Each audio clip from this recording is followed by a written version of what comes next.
Hey friends, welcome back to Mustard Seed Homesteading. If you're new to my channel, my name is Megan and I'm really glad that you're here.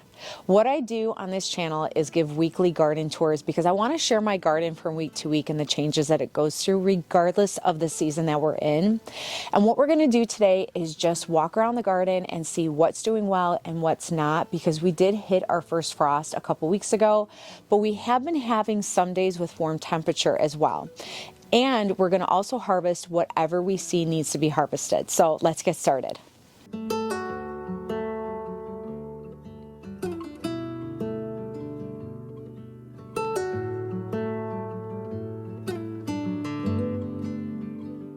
Now, before I go up top here and show you all that's going on, because we did just cover these two beds in the vlog that we did earlier this week together, I want to share with you what is taking place down here, because I ended up doing a big cleaning of all of those green beans that got pretty much killed from the frost. Even though there was a few green beans, they were just, I didn't think they were going to grow anymore. So I just want to show you what I did. This was all driving me bonkers, so I cleaned everything up and we're just going to walk through and see what's going on. So these are the asparaguses that I just kind of cleaned up, and I put some fresh straw to protect the soil over the winter time. Now what I did do was I moved every single bag, I moved every single green stalk, and I swept because there was so much leaves and so much stuff, and it was just, yeah, it needed to be cleaned. But you can see everything is completely taken out. I put fresh straw. Now I did leave the dill in here because it was doing very well, though it's looking kind of sad right now. But I cleaned everything out so that the starts that you saw in the beginning of the video outside are going to get planted in here hopefully sometime this week. But what I wanted to share with you all down here, besides showing you what I did in cleaning up and starting fresh, is I went ahead and harvested the last little bit of ginger and turmeric. And I wanted to show you all what I got just from a bag, one bag of turmeric and one bag of ginger. Now I did share a few pieces with a friend of mine, so minus those few pieces, but look you guys, from one bag. Look at that, from one bag, look at all the turmeric and the ginger. Now, I do want to share with you what I did, because I love to experiment, if you've been following me, I really like to try new things. So here's what I did. If you see these staples right here, I took, where's the other one? Here's the other one. I want to say the old pieces that I originally used to grow that ginger and turmeric. I left a piece or two of that in here to see if it would regrow come the springtime. And then I also took a brand new piece of ginger and I put it in there to see if that would grow come spring. And the reason I put the staples here is so that I knew exactly, so I put it, so the piece is like this, and I put it right over the piece of ginger so that I knew exactly where it was. So if I started to see growth, then I know it worked. I also did it over here with the turmeric. So here's one, here's another one, and okay, I think I only just did 2 for this one. I really hope you guys that this works, because that means that I could literally grow ginger and turmeric every year from pieces that I grew without ever having to buy it ever again. That would be ideal. Now, I also took a few pieces, they're in the garage, and I put them in like little trays with some soil for the winter time, and hopefully, my hope with that was for them to grow early on so I can get them planted earlier out here than I did last year. Now, something that's interesting that I wanted to show you real quick, because it goes to show you that we've been hitting some warmer temperatures as well. These are strawberries, and we're in December. Now, granted, I'm in zone 8B, but this just kind of proves, see, look at that's like a little strawberry right in here. You see it? Right there. That just goes to show you, though, that we're getting warmer temperatures. So, you know, it's on and off, but I found that pretty interesting that these were all doing very well. Because this time last year, I want to say these were all dead looking and there was not really any green leaves. So that's good. Okay, so this was the last thing I wanted to show you on the driveway before we went in the back, was these 2 green stalks. So these have my sweet potatoes in. Now, earlier this week, I harvested this tier and I got a couple of sweet potatoes, but I had this idea, instead of harvesting everything at one time, I'm gonna try to just harvest 1 tier with you guys every week, so that this could kind of act as a refrigerator. It could very well not be a good idea, or it could be a good idea. So I won't know until I try it. So we're gonna go ahead and we're gonna harvest this tier. Now, I will say that due to some family stuff, I planted these so late in the season. I'm honestly very surprised that I even got anything from these. So I won't be very disappointed if a tier doesn't really have much, just because, like I said, I planted these really, really late. But let's go ahead and let's harvest this tier. Now, here's what I harvested earlier in the week from that top tier. So again, I am very happy with whatever I get from these green stalks. All right, let's take this top one off. Okay, here's the top reservoir. Those are just some whatchamacallit, it's a fertilizer, worm castings that got stuck in there. Anyways, this is the reservoir that delivers the water into each pocket from the top reservoir when you water it. All right, guys, let's see if we got anything. I won't be surprised if we don't.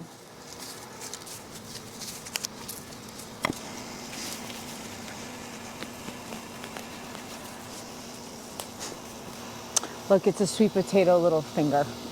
It's so skinny. I probably could eat this and make like a French fry out of it or something.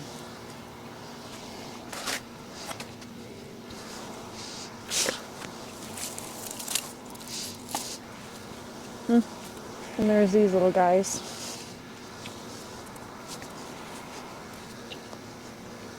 Oh, see, look at that. It's okay. Look at that.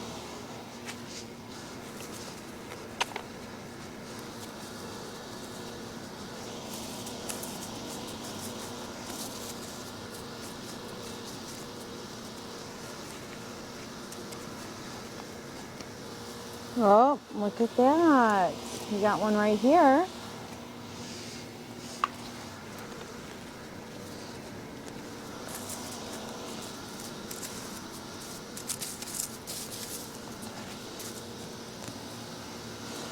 Oh my gosh, look at this cute little baby. It's so cute.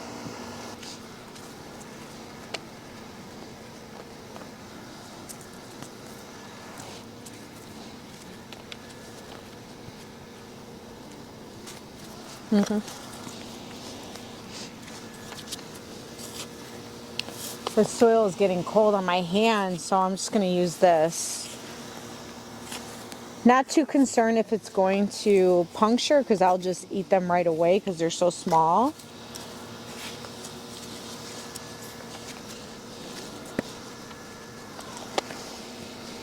Nope, not much.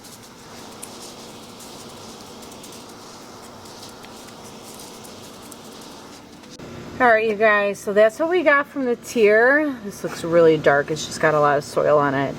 You see that wasn't a lot, and you compare that to what I got in the first tier, this was pretty good, but that was not the best, but it's still something. So again, I had low expectations with these just because I planted them way too late, but that's what we'll do. Every weekend, we're going to go ahead and harvest a tier at a time because I really do like this method. That way I don't have a whole bunch of sweet potatoes all at one time in my refrigerator. Now we're gonna go up this way just because I'm close to this entrance to my garden. Let's go ahead and see what we find up here. Okay friends, we are gonna start from here and we're gonna work our way down. I'm gonna show you all that is going on. Okay, so the first thing I wanna share with you is my overwinter pepper bed. As you can see, it's definitely, you know, wilting because it got cold. But my main concern is this part of the pepper plant right here. As long as this is healthy and it stays good, I think that this will work. So I'm gonna be keeping an eye on that. I will say down here, like this jalapeno pepper plant that was down here, it was small to begin with. It did not make it. You can see the stems right here, it just kind of broke off. So I'm gonna have to replant this one. But one thing I will take away from this so far is that if this works and I go ahead and I cover it up next year, I'm going to harvest all the peppers regardless if they change color or not, because they did get a little, you know, you can see they got hit with the frost, and so they're not the best. Now I could still preserve these maybe with the freeze dryer or something, but that's something I will do next time, is just harvest whatever is on the plants regardless if they're ready or not. So on to my forever green beans. Are no longer forever green beans right now, you guys. They are definitely done. So this bed and my marigolds, they're just done. So they said, we're done. It's too cold for us. So with that being said, this is going to definitely be one of my next projects, is to take all of this out. I'm going to hoop this and cover it so that we can plant some veggies in here and make sure they're covered, because the squirrels are still coming in my garden. So this one is pretty much done for now. And then I'm so glad that I did 4 different varieties in each section of the bed as far as these sugar snap peas. So the first one here are sugar anns. You can see it got hit by the frost. This one's definitely not doing good. I'm not really sure why, because I thought they were kind of frost tolerant. But then if you look at some of these over here, they're doing really good. So I'm not really sure if it's just the variety or what it is, but either way, I'm keeping a very, very, very close eye on these to see which ones do very well versus which ones don't. And then these are doing really well too. These are the Oregon sugar peas. Look at that peas growing right there. It's so pretty. I love sugar snap peas. They're so delicious. And then these are doing really good right here too. So the sugar ann so far does not seem frost tolerant, but that's okay. Maybe they're more of like a springtime snap pea. And then these two, the green beans on this side, they're all done for. So I will be cutting them. Like I've said in previous videos, I'll be cutting them right here so that the roots just stay in the soil to feed back to, feed nutrients back into the soil. Now here's my other overwinter pepper bed. So far, they're doing good. You see how healthy this looks? It's still green, it's still strong, it's not breaking. That's what I need to see to make sure that this is gonna work. I really hope this works, you guys, because it would save so much time when it comes to the summer with planting peppers. But not only that, I feel like overwinter pepper plants, just because I've already done them in bags, I don't know, they seem to get better with age, I feel like. It could just be me, but I'm really hoping that this works. Now on to the two beds. Now we did this one together. This one I had to do by myself because it was getting dark. But so far, you guys, so good. I opened it up because as you can see, we're losing light already. And I wanted to show you what's going on in here. Look at how wonderful this looks. I am so excited about this. I cannot wait to be able to grow more in here. Now, because of all the squirrel damage, you can see they ate a lot of stuff. And there was some frost damage on some of this. It's not looking the best right now, but I'm gonna give it a little bit of time. And hopefully within a couple of weeks, with it being covered and protected from the squirrels and the weather, we'll have some Swiss chard and some cabbage growing in here. And the same with this bed too. Now, I feel like they came back and ate more of this. I don't know. I think they're actually almost taking the entire thing out, because when I show you the buckets in the back, they're like gone. Even this is gone. So I don't know what those squirrels are doing. They're just eating everything. So I cannot wait to have this start growing a little bit more. I am going to be replanting in here because there's just a lot of plants that they ate everything. So I'm looking forward to seeing this grow more. And then this one right here is doing amazing, as well as this one I've shared last week. I really do like these, even though I wish they were higher. I really do like these a lot. But you guys, look at how beautiful everything is looking in here. Now, maybe next week I will take this off because nothing's really ready to harvest yet. But something I do want to share with you, because I've said before that if you've had squirrel damage, unless they take it literally out of the soil like they've been doing in the back. Okay, I had to take the cover off. Okay, so do you see this? So they came in this bed and they ate all the broccoli leaves. But look it is starting to grow back. So thankfully this one was savable. Now some of them that haven't been covered and they came back and just ate the entire thing is not savable, but these were, especially because I put the covers on. This is why I want to cover like pretty much every single bed. Now, I have considered covering the buckets and the bags back there, but I'm just not there yet. My main concern are the beds first. And so that's why I wanted to cover the beds, because it just protects it from the squirrels, because they get in everything. So far this bed is going good. Hopefully next week or the week after, we can harvest something from this bed. And then I did want to show you that these telephone peas are doing really, really, really well. You can see the buds right here. There's one here and there's a few. This has been pretty good with the frost and the cold temperatures, so I'm hoping that we'll get some snap peas in the weeks and some months to come. These do grow very tall. So far they're about this high, so that's why I put them against this larger trellis that we had the Kentucky Wonders on in the summertime. And then all the Brussels sprouts and the onions that are on the side are doing very well in here. Sorry, that string is in the way, but you can see all the onions right here. So I put onions on the outside square part of the grid, and then I put Brussels sprouts in the middle. So I'm hoping to be able to harvest those come springtime, because I know Brussels sprouts take a while. But thankfully I got that covered before the squirrels got to it, because they would have eaten that entire bed. And then garlic is doing good. Thankfully, no squirrel attacks in there. I did see them try to bury something in there, but for the most part, they have stayed away from the garlic, thankfully. Now, the rest of these, the squirrels got to this a couple of weeks ago. Now, there is some dill here, but it seems like it's taking a while to grow, probably because of the temperatures. This all had the kale in it. I did not take out some of the stems, but I'm not going to replant in these. I've decided to just leave this alone for right now until I know for sure those little, it's getting foggy on me, the focus is not focusing. Until I know for sure that those are working, which I do feel like they are working. Those are those little devices that give off a sound to keep the squirrels away. They don't like that sound. The interesting thing is 2 of them are working. So this one is working and the one on the other side, but this one closer to the woods and the other one that's closer to the woods over there is not working. I don't know if it's just because it's not getting enough sunlight, because it does get, you know, its energy from the sun. So I have to play around with it, and maybe I need to move it around and see if that helps, or it just might be that those 2 don't work.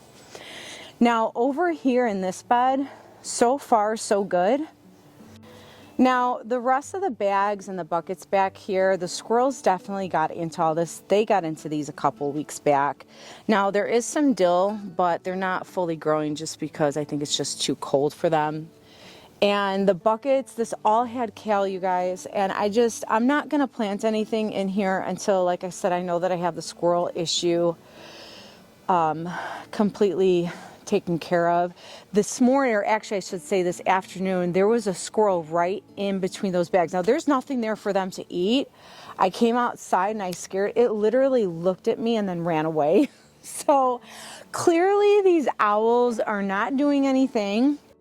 And those right here, those little motion detectors that give off that sound, I had shared them with you last week. One's right here, and then one is over there. I know my tripod is kind of covering it. Oh, it's going out of focus. I'm sorry, guys.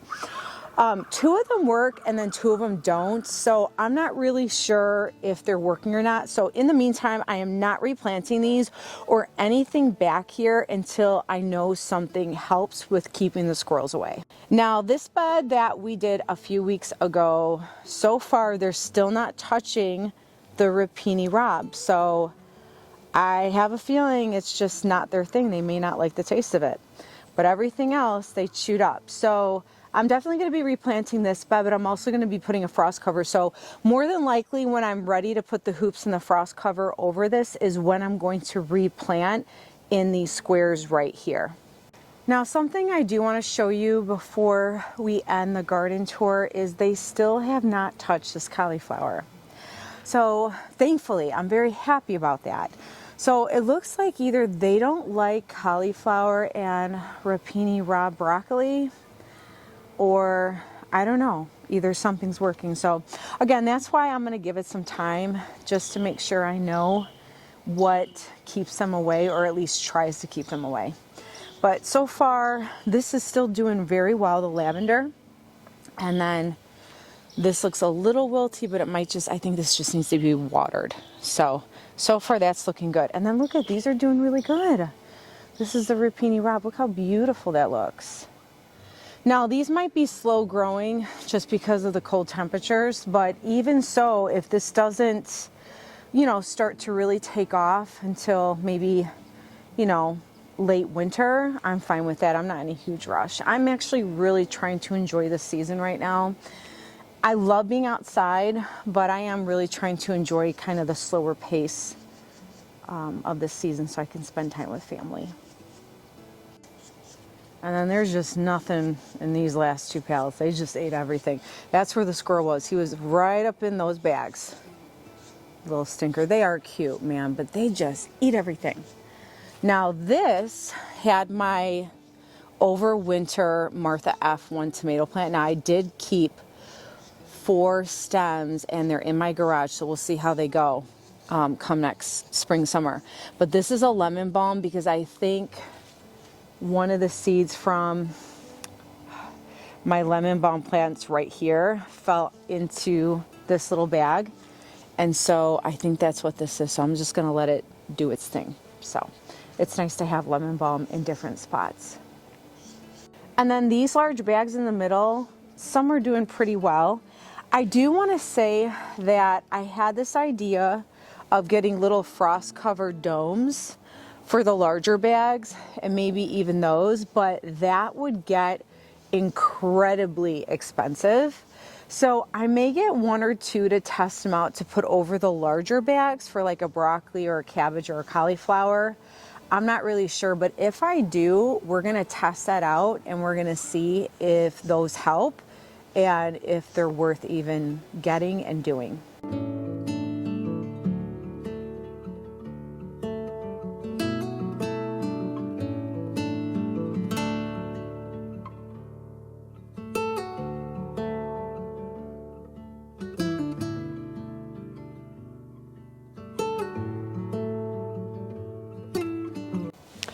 So friends, thanks so much for going on another garden tour and harvest with me. Even though we're in a slower paced season, there's still so much going on in the garden, and I am truly grateful for the little bit that I am able to harvest during the season.